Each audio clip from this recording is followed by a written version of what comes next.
Alhamdulillah pada kesempatan kali ini kita diberikan kesehatan dan kesempatan oleh Allah Subhanahu wa taala sehingga kita bisa berhadir dalam majelis ini untuk belajar ya, sama-sama belajar bagaimana cara pengurusan jenazah atau yang lebih dikenal dengan tajhiz mayit. Mungkin sebelum kita masuk kepada praktek, sedikit saya jelaskan mukadimah ya, pembuka sebelum menghadapi orang yang akan sakaratul maut, menghadapi sakaratul maut. Jadi pertama saya akan menjelaskan sedikit sebelum masuk kita kepada praktek kita, bagaimana menghadapi orang yang sedang menghadapi sakaratul maut ya. Ibu-ibu yang saya muliakan, kematian ini adalah bukan akhir dari kehidupan ya. Malah sebenarnya kematian adalah pintu pintu yang mengakhiri masa kesenangan hidup manusia di dunia.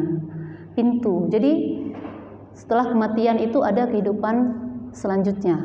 Jadi bukanlah akhir segalanya. Makanya ketika orang mengakhiri hidupnya dengan maaf, misalnya bunuh diri, menganggap itu sudah selesai, itu salah. Jadi ada kehidupan selanjutnya setelah kehidupan dunia ini. Nah itu lebih panjang lagi ibu-ibu sebenarnya. Hidup dunia ini hanya sebentar saja. Kehidupan yang sebenarnya itu adalah kehidupan di akhirat. Nah, kematian ini adalah pintu ya, mula kita untuk melangkah kepada kehidupan yang selanjutnya. Ya. Segala yang bernyawa pasti akan merasakan mati. Kapan itu waktunya yang hanya Allah yang tahu. Kemudian, ada hal-hal yang harus dilakukan ketika menghadapi orang yang sedang sakaratul maut. Ya. Yang pertama itu mentalkinkan ibu-ibu. Nah, ketika ada orang yang naza, ya sakit yang memang naza itu yang sudah tidak sadar lagi, itu kalau bisa keluarga terdekat itu jangan ditinggalkan. Ya, ketika orang lagi sekarat, ada yang di ICU kan, di rumah sakit, itu jangan ditinggalkan sendiri dia, jangan. Jadi gantian jaga. Ketika nanti ada gelagat gaya beliau, misalnya nampak ya reaksi gitu ketika orang naza itu terus ditalkinkan. Talkinkan dan kalimat syahadah la ilaha illallah, perlahan, lembut dan sabar. Karena apa? Orang yang masa naza ya, ketika dalam sakaratul maut itu dia mengalami fitnah kematian. Di situ kan ada orang ketika kita lihat dia seperti susah gitu kan, itu tergantung pada amal biasanya ya. Dia menghadapi banyak setan menggoda, itu kan digoda itu supaya dia tidak bisa melafazkan la ilaha illallah, supaya dia lupa, lalai dia. Malah ada yang tidak tahu tidak sadarkan diri misalnya seperti itu kan. Jadi kita sebagai keluarga dekat biasanya kalau orang tua anak ya kan gitu, istri suami gitu kan, atau sebaliknya itu ditalkinkan di kuping sebelah kanan. Bagi yang hadir misalnya ada yang menjenguk, itu kalau bisa jangan berbicara. Kalau ingin berdoa, doakan doa dalam hati ya. Jangan ribut gitu. Suasananya harus tenang ketika orang nazar. Ya, itu ditalkinkan, sabar, tunggu reaksi. Biasanya orang yang sedang nazar itu dia mengeluarkan reaksi, misalnya biasanya kedip mata, ya kan? Atau dia melafazkan la ilaha illallah, itu bergerak mulutnya. Ketika dia sudah melakukan, udah cukup, nggak usah la ilaha, jangan. Jadi kasihkan jeda. Ketika kita membisikkan di telinga la ilaha illallah, saya kita orang tua mak la ilaha illallah gitu kan, gitu. Itu kita lihat dulu reaksinya seperti apa. Kalau dia mengeluarkan misalnya ada kata-kata lain atau apa, ulangi lagi la ilaha illallah itu sampai dia tahu apa yang kita sampaikan ke dia. Biasanya kalau orang seperti itu kan dia nggak ngomong lagi kan, bisa jadi dia menjawab, membalas seperti la ilaha illallah, atau dia mengedipkan mata gini gitu, mengedipkan mata itu biasa kalau orang, atau dia menggerakkan jarinya, ada kan? respon tangannya. Nah, itu berarti itu sudah dia terima itu. Talqin itu sudah dia terima. Jadi nggak usah diulang lagi, jangan. Dilihat dari kondisinya. Nah, seperti itu. Kemudian ini menghadapkan ke arah kiblat. Nah, ini memang dikondisionalkan, Ibu. Kalau rumah sakit itu misalnya kiblat tempat tidurnya nggak bisa arah ke kiblat, kalau memang kita nggak bisa paksa ya nggak usah gitu. Cuman ini dalam hadis Fatimah Zahra ketika beliau ingin sakit ketika mau sakaratul maut, itu beliau disuruh letakkan posisi kasurnya seperti ini katanya, hadapkan ke kiblat, itu kata Fatimah Zahra. Nah, kalau bisa di rumah kita, ya kan, ada orang meninggal di rumah, itu kalau sebisa mungkin posisikan di arah kiblat, yaitu kakinya ke arah kiblat gitu, posisi kasurnya. Nah, kalau nggak bisa, nggak apa-apa, tidak satu keharusan, ini sunnah. Nah, kemudian memastikan kematiannya. Pastikan orang itu sudah memang benar-benar meninggal. Ada tanda-tandanya. Nah, ini dia. Matanya terbelalak ya. Kenapa orang matanya terbelalak? Lihat ke atas ya. Lihat ke atas. Karena ketika ruh itu ditarik, itu mata itu akan mengiringi kemana ruh itu pergi. Karena kan ruh dicabut di atas ya, Bu. Dari atas kepala ini, dari ubun-ubun. Jadi dia akan melihat arah. Jadi bukan kita sering melihat, kenapa sih matanya terbelalak itu, kenapa itu meninggalnya itu berarti apa gitu. Enggak. Tapi ada juga yang enggak selamanya seperti itu. Tidak semua orang mengalami matanya terbelalak, enggak. Nah, kalau matanya terbelalak, terbuka, habis sudah misalnya, itu langsung kita tutup. Nah, kemudian geraham yang bawah merenggang. Nah, itu kan kita nggak bisa ngecek juga. Karena di dalam mulut. Nah, di dalam mulut ya. Jadi gerahamnya itu agak merenggang. Nah, kemudian detak jantungnya berhenti. Nah, itu yang pasti. Biasanya makanya ketika orang sudah memastikan orang itu meninggal atau tidak, kan dilihat nadinya, detak jantungnya nggak ada. Itu yang biasa umumnya yang kita lakukan tanpa orang medis misalnya. Nah, kemudian tubuhnya menjadi dingin. Kenapa? Karena ketika dicabut nyawa, itu ruh itu dari kaki itu duluan dingin, Bu, dari atas, dari kaki duluan, perlahan-perlahan kaku. Nah, itu tandanya. Ketika sudah terasa jatuh, nah gitu kan, tangannya itu jatuh dingin, nah itu sudah, saya sudah habis kayak gitu. Itu diperhatikan aja, beda daging orang hidup dengan orang sudah tidak bernyawa, Ibu ya, kaku memang, dingin. Ada hal-hal yang perlu dilakukan ketika kita yakin orang itu sudah meninggal. Ini udah yakin nih, udah yakin, udah pasti udah meninggal. Dia ada, Bu, masa kadang biasanya ada sebagian orang dia menunggu dulu. Kenapa? Dikhawatirkan mati suri. Ada yang mengatakan tunggu dulu sejam 2 jam, dibiarkannya dulu. Karena tiba-tiba dia bangun lagi gitu, mati suri namanya. Itu ada, tapi itu jarang sekali. Ketika kita biasanya orang udah yakin itu udah meninggal, ya udah langsungkan aja, tutup kedua matanya. Ditutupkan, tutup. Jadi kan yang tadi yang agak walaupun nggak terbelalak terbuka habis, tapi dia agak sedikit nggak tertutup, nggak habis tertutup kan, kita tutupkan, agak ketekan sedikit, tutup, habis, tutupin segitu. Nah, ketika ditutup ini dalam hadis dikatakan ada doanya, nanti doanya terakhir ada doanya, bahasa Indonesia pun boleh.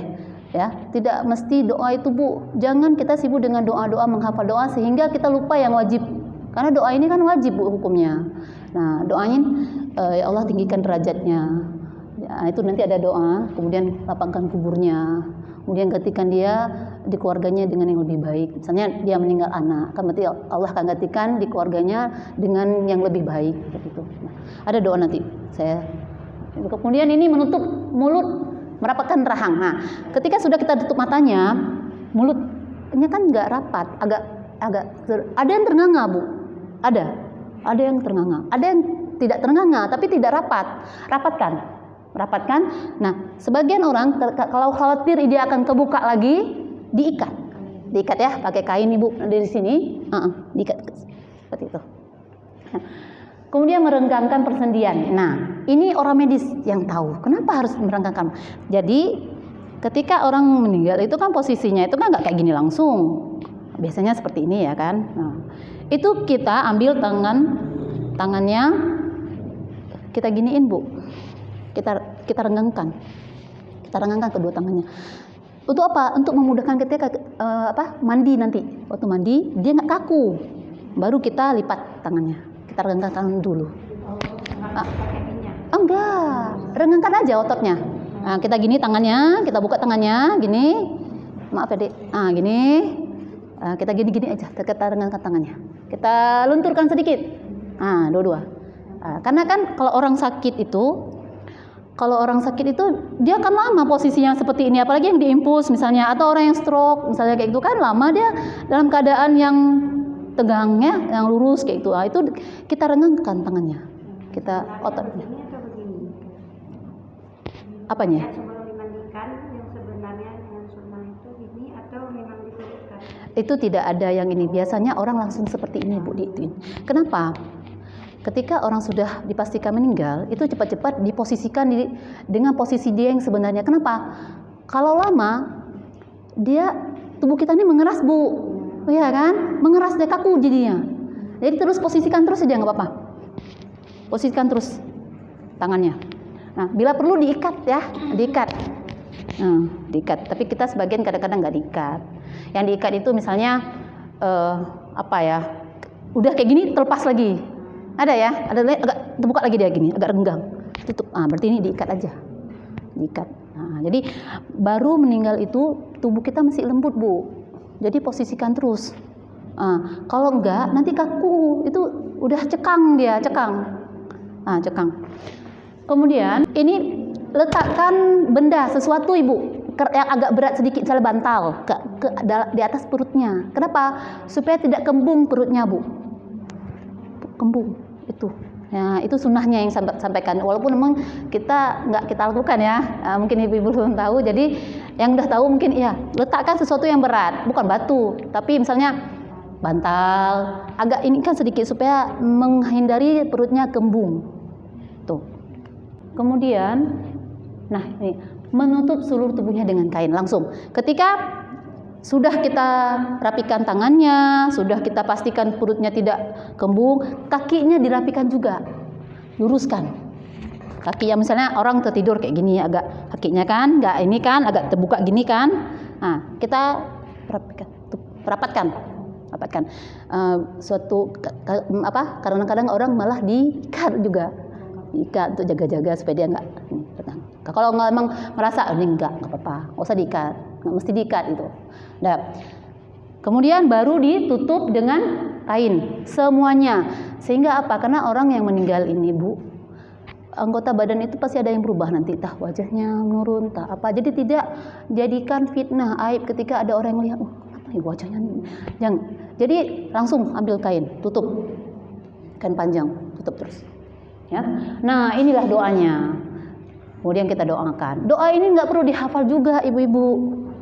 Nggak mesti dihafal. Ingat aja doa. Kalau memang kita ingin doakan, kalau untuk bahasa Arabnya mungkin kita susah dihafal, ini diganti Allahumma ighfir li abi. Ini hadis ya, karena ketika itu Rasulullah menghadapi Abu Salamah ketika sakaratul maut. Nah, makanya sini li abi Salamah. Nanti kita kalau memang mau bahasa Arabnya, misalnya ibu-ibu sini ada yang biasa menghafal doa dengan bahasa Arab, boleh Allahumma ighfir li siapa gitu namanya, sebutkan namanya, iya, sebutkan li misalnya mama kita, li Ummi, atau sebutkan nama asli mama kita, boleh. Kalau memang saya nggak bisa ngafal nih bahasa Arabnya, ya udah apa baca ini, tinggikan derajatnya ya Allah. Sambil kita kebiasaan doanya itu ketika ditutup mata, ketika kita menutup mata. Kayak orang kan ketika tutup mata agak lama sedikit kan. Nah, orang yang ngerti dia doa di situ, mendoakan. Itu doanya, ini hadis, doanya langsung dari hadis. Ini boleh. Kalau ingin ini kan boleh, karena memang sumbernya ada hadis ya. Nah, kemudian setelah pastikan, segerakanlah jenazah, karena dalam hadis dikatakan cepat-cepatlah membawa jenazah, kata Rasulullah. Karena jenazah itu bila jenazah itu dari orang saleh, berarti kalian telah mempercepatkan kebaikan untuknya. Dan jika tidak, misalnya bukan dari orang saleh misalnya, berarti kalian telah menyingkirkan kejelekan dari pundak kalian. Itu hadisnya. Jadi ketika orang sudah dipastikan meninggal, langsung segerakan penyelenggaraannya, langsung segerakan. Jangan ditunda-tunda lagi. Mau ditunggu-tunggu anaknya gitu nanti. Kalau emang bisa ditunggu, ketika biasanya orang sudah selesaikan semuanya, tunggu sebelum dibawa ke kuburan itu bisa nunggu sebentar. Tapi jangan ditunggu, kalau itu selesaikan terus, mandikan, disegerakan. Ya. Nah, 8, segera membayar hutangnya. Maksud membayar segera di sini bukan saat itu, kita lunaskan hutangnya, bukan. Mengingatkan kepada ahli waris untuk nih ada utang, dijamin oleh ahli, ya nggak apa-apa, kami tanggung semua hutangnya. Itu dipastikan aja, bukan di saat itu ditunaikan, enggak. Memastikan bahwa hutangnya itu insya Allah akan lunas. Karena apa? Karena Rasulullah pernah tidak mau menyalatkan jenazah yang tidak selesai hutangnya. Makanya hutang itu memang harus diselesaikan, Bu. Perkara yang memang ini ya, sangat-sangat kita pikir alah biasa aja itu hutang. Makanya kalau kita berhutang, jangan sembunyi, ibu-ibu, kasih tahu minimal anak, nggak suami misalnya, anak kasih tahu siapalah gitu dari keluarga, kasih tahu, Bu. Jangan diam-diam, karena kalau kita sendiri kita nggak ada yang tahu orang, ya kan, nggak ada tahu keluarga kita berhutang sama siapa. Nah itu dia. Nah kemudian ini, ibu-ibu, ada kewajiban seorang muslim terhadap muslim yang lain ketika dia meninggal itu ada 4. Yang pertama memandikan, mengkafankan, menyolatkan, dan mengkuburkan.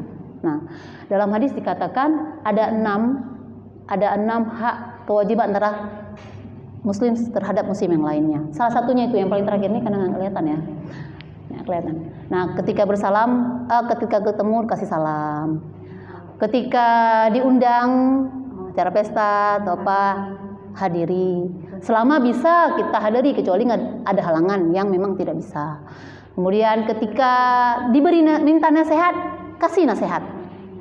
Nah, itu hak kewajiban sesama muslim. Ketika bersin, nah ini kan, ketika atasa ini ketika bersin, itu fahamidallah, alhamdulillah. Dia kan mengucapkan alhamdulillah. Kita jawabnya yarhamkallah. Itu kewajiban kita. Nah, terakhir adalah ketika dia mati, fattabi'hu itu ini mengikuti itu maksudnya melaksanakan semua kepengurusan tajhiz maitnya, pengurusannya dari mandi, yang tadi mandi, kafankan, terus salatkan, kuburkan.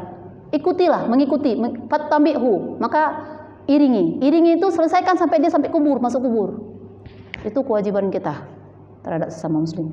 Dalam memandikan jenazah, nah hukumnya kita perlu tahu, ibu-ibu, terutama bagi orang yang memandikan. Orang yang memandikan ini tidak bisa sembarangan orang, ibu, sebenarnya. Ya, makanya kita di kampung-kampung itu siapa istri Tengku Imum, ya kan? Orang yang kita anggap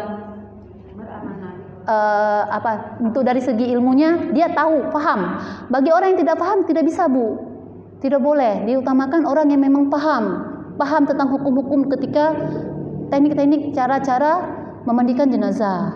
Nah, itu diutamakan. Nah, hukumnya adalah fardu kifayah. Fardu kifayah, ibu-ibu udah paham semua ya, fardu kifayah. Jadi tidak mesti semua kita berbondong-bondong memandikan. Mewakili beberapa orang itu sudah cukup. Jenazahnya harus beragama Islam. Jadi bagi orang yang tidak beragama Islam tidak wajib untuk dimandikan. Nah, kecuali orang yang meninggal dalam peperangan. Orang meninggal dalam peperangan tidak ada tajhiz mayitnya. Udah gitu, berdarah-darah itu selesai masukkan ke kubur. Enggak ada mandi, itu enggak ada. Ya. Nah, kemudian apabila seorang wanita keguguran dan janin sudah berusia 4 bulan. Nah, janin yang keguguran, dia umurnya misalnya 4 bulan atau 4 bulan lebih, itu dimandikan, dikafankan seperti yang biasa, seperti orang manusia biasa. Tapi kalau dia belum sampai 4 bulan, nggak dimandikan, nggak disolatkan, ya udah dibungkus saja, tanam. Nah itu. Cuma bedanya, nah nanti ada lagi perbedaannya. Kalau usianya berarti di atas 4 bulan, anak baru lahir kan, berarti udah 9 bulan kan, udah gede kan, meninggal. Sampai dia sebelum umur 7 tahun, nah cara pengkafannya yang berbeda, nggak mesti seperti orang dewasa, tidak. Cukup dia dengan selembar kain saja. Selembar kain, kalau laki-laki dia cukup dengan kain pembungkus, ijar satu lagi, sarung. Kalau dia cewek, perempuan, baju dengan selembar kain, udah. Itu yang di bawah umur 7 tahun. Di bawah umur 7 tahun. Jadi tadi yang bayi sampai sebelum. Kalau dia sudah 7 tahun ke atas, nah itu diperlakukan sama seperti mayat dewasa. Nah, ya. Kalau 7 tahun ke bawah, jadi kalau dia cewek boleh dimandikan oleh orang cowok, boleh.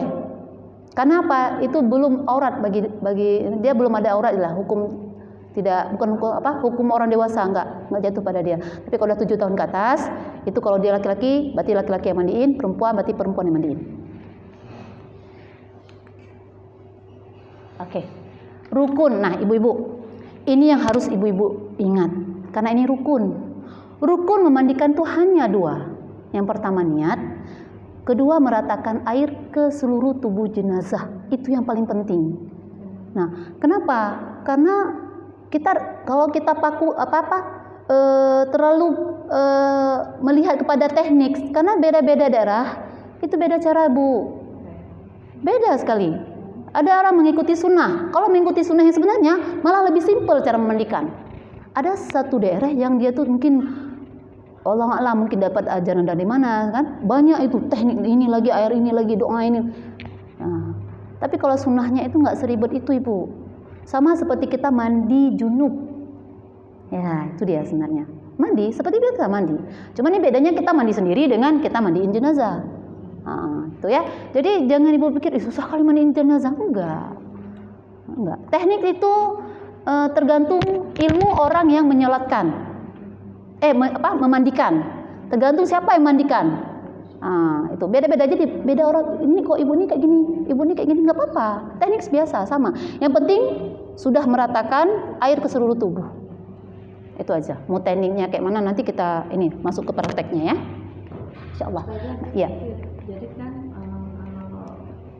saya pernah lihat tuh kan waktu pas ada jenazah itu sebelum kita nunggu orang yang memandikan, keluarganya katanya suruh sucikan dulu.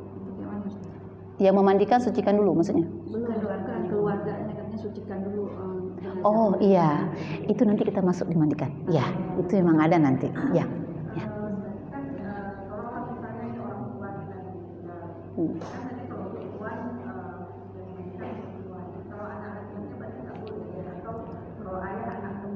Ya. Nah, di sini saya tadi nggak jelasin ya siapa yang memandikannya sebenarnya kan. Kalau jenazahnya laki-laki, pertama yang berhak mandikan adalah siapa yang dia wasiatkan. Sebelum dia meninggal dulu dia pernah wasiat, kalau saya meninggal saya mau memandikan siapa gitu, disebutkannya. Nah, orang yang dia wasiatkan itu yang berhak pertama. Ini yang kalau laki-laki ya. Kedua, orang tuanya laki-laki, ayahnya, kakeknya, kemudian terus keluarga dari pihak laki-laki, kecuali suami istri. Boleh. Jadi si suami meninggal, istri boleh mandikan, boleh. Tapi kalau yang lain seperti Bu tadi sampaikan, tidak. Jadi kalau dia meninggal itu bapak, anak perempuan mandiin, enggak. Mak kita boleh. Cari abang kita, adik kita, paman kita, dia mandiin. Nah, jadi yang boleh laki perempuan mandi siapa? Hanya suami istri. Ya? Enggak. Jumlah orang memandikan itulah berbeda-beda juga. Ada yang 3 orang, ada yang 4 orang, ada yang 5 orang. Nah, ketika dianjurkan di antara orang yang memandikan itu 2 orang itu dari anggota keluarga.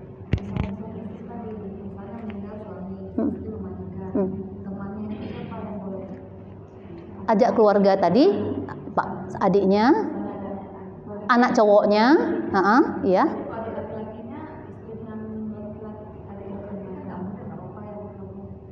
Kalau adik nggak bisa. Suami. Boleh. Cowok ya, cowok adik suami. Nggak apa-apa. Di situ kan kita bukan masalah nggak ada ikhtilat lagi di situ, Bu. Itu sudah memang istilahnya memang yang lebih afdol dari keluarga. Tapi kebiasaan ibu-ibu, walaupun suami kita meninggal, istri jarang mandikan. Ini kan saya bicara hukum. Boleh, itu masalahnya.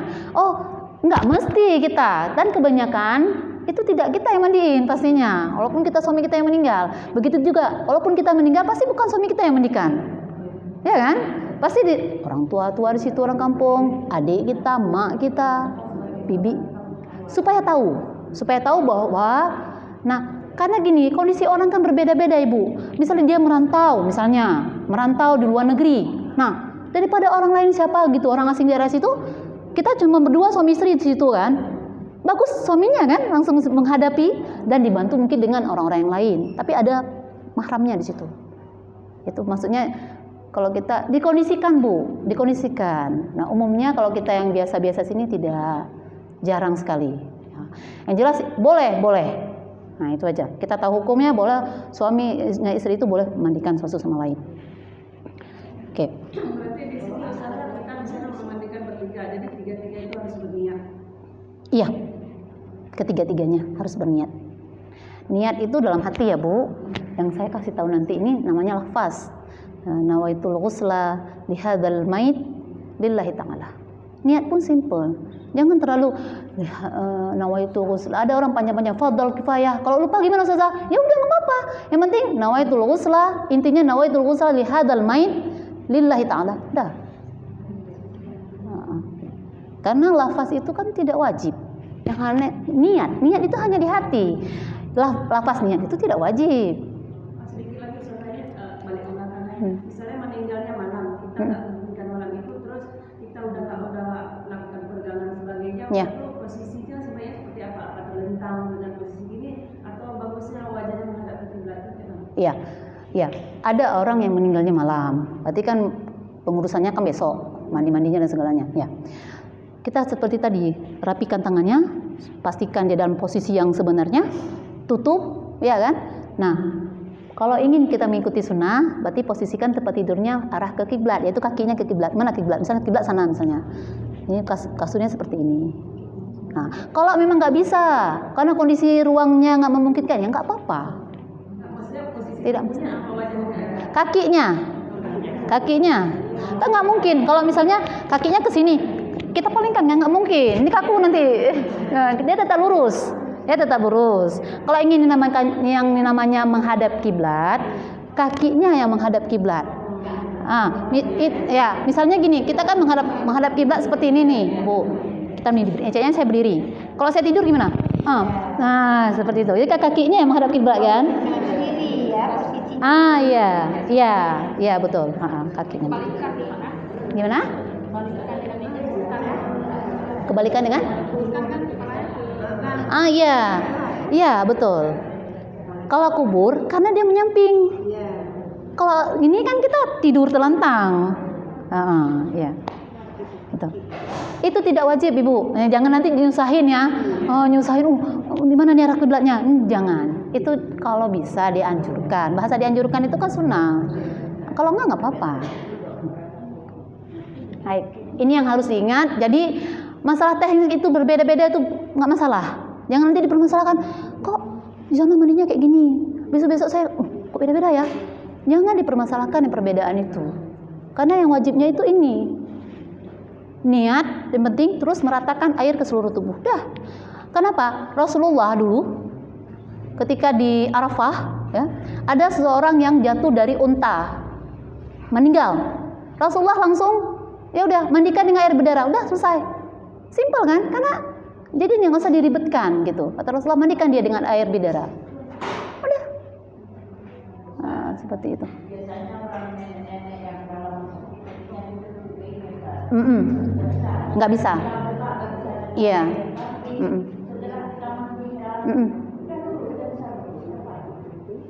Sudah lurus sendiri itu Bu.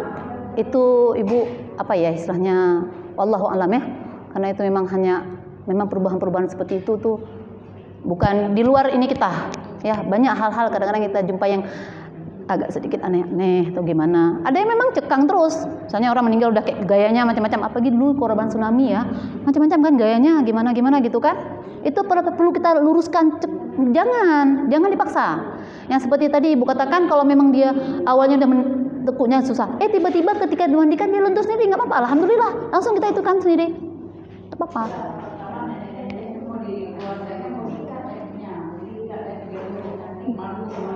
Jangan dipaksa.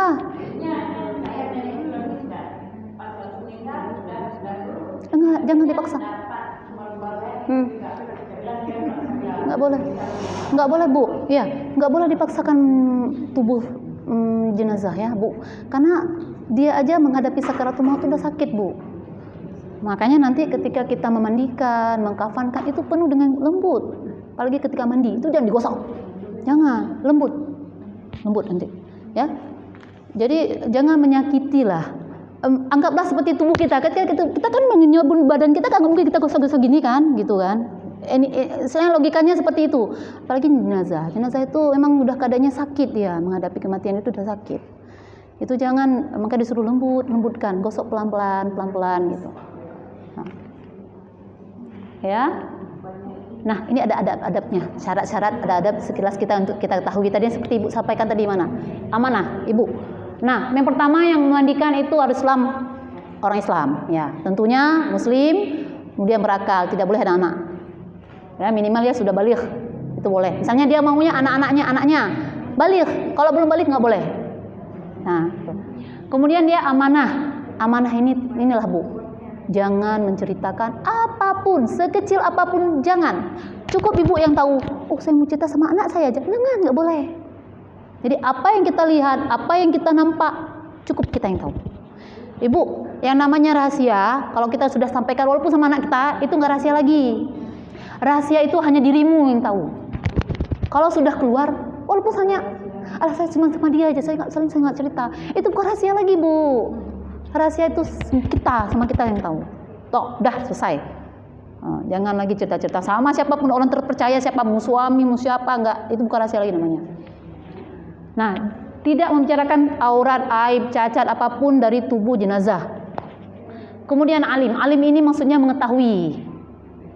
Alim ini mengetahui. Kita banyak nih ustaz. Siapa yang menurut kita ini ustaz ini lebih mahir, lebih tahu hukumnya, itu kita suruh boleh. Yang lebih paham bagaimana cara memandikan jenazah. Kemudian menutup dan tidak. Nah, ketika memandikan, gimana mungkin cara kita ketika kita mandikan itu, upayakan tidak melihat aurat jenazah. Tidak boleh. Tetap dalam keadaan tertutup. Walaupun itu kita mandikan mak kita, nggak boleh. Kenapa? Dia masih jenazah ini kan Bu, memang dia sudah selesai kan? Tapi dia tahu apa yang kita lakukan. Dia malu Bu sebenarnya. Sama kayak kita mandikan kan malu kan? Lagi jenazah. Dia merasakan apa yang dilakukan oleh orang sama dia, itu dia merasakan, cuma dia nggak bisa berbuat apa-apa lagi, nggak bisa ngomong, aduh jangan, saya malu nggak gitu. Jadi jangan, jadi seusaha mungkin auratnya dijaga, jangan terlihat sedikit, walaupun kalau terlihat cepat tutup. Nah, seperti itu. Kemudian tidak dihadiri selain orang yang memandikan. Nah ini, kalau masuk misalnya, makanya kan dijaga ya Bu. Masuk ronso, tanya nanti, ini siapa nih keluarga? Nah, nih, saya mau mandikan. Memang lebih bagus di antara mereka ada 2 orang ahli keluarga. Nanti orang ahli keluarga itu yang memegang peran penting di situ. Ya, peran penting itu biasanya itu yang keluarga dekat. 2 orang. Kalau memang misalnya ada orang kampung, orang siapa, biasanya itu 5. Jangan banyak-banyak juga. Untuk apa banyak-banyak di situ? Apalagi nanti ruangnya sempit kan, nggak luasa. Nah, kemudian di sini saya nggak sampaikan. Kalau bisa tempat pemandian itu airnya itu mengalir Bu, jangan tergenang. Ketika kita siram nanti airnya terus ngalir. Jadi pastikan tempatnya itu memang airnya itu tidak mampet pembuangannya, airnya mengalir. Kemudian tidak dihadiri, tempat tertutup ini ya, kalau orang di luar ditaruh ini kan Bu, ditutup semuanya kan pakai kain itu, dijaga lagi supaya orang nggak ngintip, jangan, nggak boleh. Kalau memang di rumah, upayakan sebenarnya nggak boleh di dekat WC. Makanya kalau orang kita di kampung itu ada ruang khusus ya, kamar khusus Ibu, tinggi ya, dibuat kayak pembuangan. Nah di situ dimandiin. Jadi jangan di kamar mandi yang dekat WC, jangan.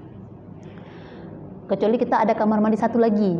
Nah, ini kan toilet apa? Ada kamar mandi satu lagi, biasanya ada tuh di rumah-rumah, ada kamar mandi agak besar. Situ boleh. Kemudian memperlakukan dengan lembut yang tadi. memperlakukan dengan lembut dalam setiap urusan. Nah itu Bu, ketika gosok, ketika siram, apapun yang kita lakukan, kasih sabun, itu dengan lembut. Perlakukan dia dengan seperti kita lakukan tubuh kita sendiri, mayat itu. Nah ini nggak kelihatan ya. Nah, memakai sarung tangan. Kenapa Bu? Rasulullah memang menyuruh supaya kita tidak kulit kita tidak bersentuh langsung dengan kulit jenazah. Ya, makanya harus pakai sarung tangan. Kalau sarung tangannya kotor ganti. Nanti ketika kita istinja, malah kalau istinja itu kalau di kampung-kampung itu bagi mereka ketika kita pakai sarung tangan yang dari rumah sakit itu waslap atau apa gitu, bagi mereka itu kurang etika. Makanya saya siapkan kain, itu dari kain mereka ambil. Pakai dari kain kafan itu dirobek sedikit, itu jadi ketika mengistinja. Nah, nanti baru kita kan udah bersih, ganti lagi dengan sarung tangan yang biasa. Pakai sarung tangan, harus pakai sarung tangan. Nah dibilang sarung tangan, 55 orang pakai sarung tangan. Pakai sarung tangan Bu, kenapa? Memang itu misalnya karena gini Bu. Orang yang meninggal itu memang dia bukan bernajis, tetapi kita menghindari mungkin biasanya orang meninggal saat penyakit, dia mudah menular, misalnya seperti itu. Memang disarankan untuk tidak menyentuh langsung kulit kita tersentuh dengan kulit jenazah ketika memandikan. Kalau dikafan kan nggak lagi, atau dimandikan saja, atau dimandikan Bu, pakai sarung tangan.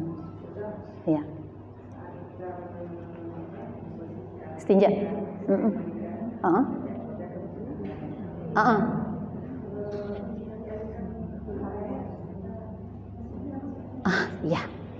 Nah, itu nanti kita jelaskan waktu di mandi aja ya, Bu. Iya. Nanti lama nih soalnya. Ya, nanti kita mandikan. Oke ya. Jadi, ini pakai sarung tangan. Satu lagi, Bu, celemek. Pakai celemek. Bahkan ada orang kalau di rumah sakit itu pakai sepatu bot. Kakinya tutup.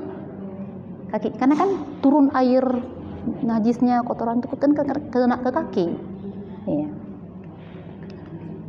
Nah, perlengkapan memandikan ini ada perlengkapan sebagian, mungkin nanti ada sebenarnya banyak lagi. Saya nggak banyak sebenarnya Bu. Ini yang biasa-biasa saja yang saya sampaikan. Sama air jelas ya, air. Kemudian sabun. Nah, sabun kok zaman kita sekarang udah sabun. Dulu daun bidara. Nah, daun bidara itu pengganti sabun. Kalau kita udah sabun sekarang Bu, apalagi sabun cair itu lebih bagus. Kemudian kapur barus, wangi-wangian. Nah, orang kita karena pakai kembang, itu nggak mesti. Cukup dia kapur barus, wanginya dengan daun jeruk. Jeruk purut, kulit jeruk purut itu, kemudian daun pandan. Oh, nggak ada bunga ya, nggak apa-apa. Malah kalau memang kapur barus saja. Gitu. Jadi tidak ada harus kemastian, harus pakai kembang 7 ini itu nggak mesti itu Bu. Kemudian sarung tangan tadi kan, sarung tangan harus siapkan. Kapas. Kenapa kapas ini digunakan untuk apa? Untuk menyumbat dubur dan lubang-lubang kuping, hidung sini, dubur, ya. Itu biasa sudah dibulat-bulat tuh, iya. Kemudian katembat. Nah, sebagian orang nggak mau pakai katembat. Sebagian orang tuh pakai langsung kain kafannya langsung. Tapi orang-orang di kota-kota biasa pakai katembat. Nah, katembat lebih mudah kita congkel kotor-kotoran kan yang di hidung ini. Kalau pakai kain kan kita colok pakai tangan kita. Enggak muat itu hidung orang, nggak sampai. Kalau katembat itu lebih masuk dia. Handuk, Bu, handuk biasanya disediakan 2. Yang satu besar, satu kecil, karena ntar melap muka. Kemudian ini kan kita tutupin badannya itu untuk yang handuk satu lagi. Nah, biasanya 2 atau 1 pun boleh. Kemudian masker. Nah, orang yang mandikan dianjurkan memakai masker. Kenapa? Nah, itu lagi tadi kembali lagi yang saya jelaskan sama dengan pakai sarung tangan. Kalau masker ini kan ada orang misalnya jenazah dan penyakit yang menular. Itu kan mudah dengan masuk dari hidung aja bisa masuk virusnya ya, dari pernapasan. Itu sarankan pakai masker. Kemudian kedua, kenapa? Menghindari bau-bau yang tiba-tiba muncul. Nah, itu pakai masker. Kemudian celemek tadi pakai. Jadi apapun air yang jatuh itu nggak langsung ke badan orang yang mandikan. Satu lagi sebenarnya sepatu boot, tapi itu nggak mesti. Kalau di rumah sakit lengkap. Kalau rumah sakit orang mandikan jenazah itu lengkap, mereka pakai sepatu boot lagi bu, masker lengkap itu mereka persiapannya. Lebih ini lagi. Kalau kita di kampung nggak terlalu saya lihat. Ya. Suruh mandi terus kalau udah selesai. Iya, kalau mereka meninggal di rumah sakit, udah kita lebih bagus mereka selesaikan terus kan. Enggaknya mandikan jenazah di rumah, setelahnya kan langsung disuruh mandi keluarga. Iya. Itu nggak pakai celemek. Oke. Nah, ini bu niatnya. Nawaitul ghusla lihadzil. Kalau perempuan lihadzil maitah, kalau laki-laki lihadzal mait. Tapi ini tidak satu keharusan. Saya cari itu ada yang mengatakan walaupun perempuan lihadzal mait. Walaupun perempuan. Nawaitul ghusla lihadzal mait. Kenapa? Karena kata-kata mait itu dipakai laki-laki dan perempuan. Ini pemahaman bagi orang yang memahami bahwa oh kalau mait itu kan cowok, muzakkar. Dari kata-kata bahasa Arabnya. Kalau maitah itu berarti perempuan. Karena gini bu, dikhawatirkan kalau maitah itu kan apa artinya? Bangkai.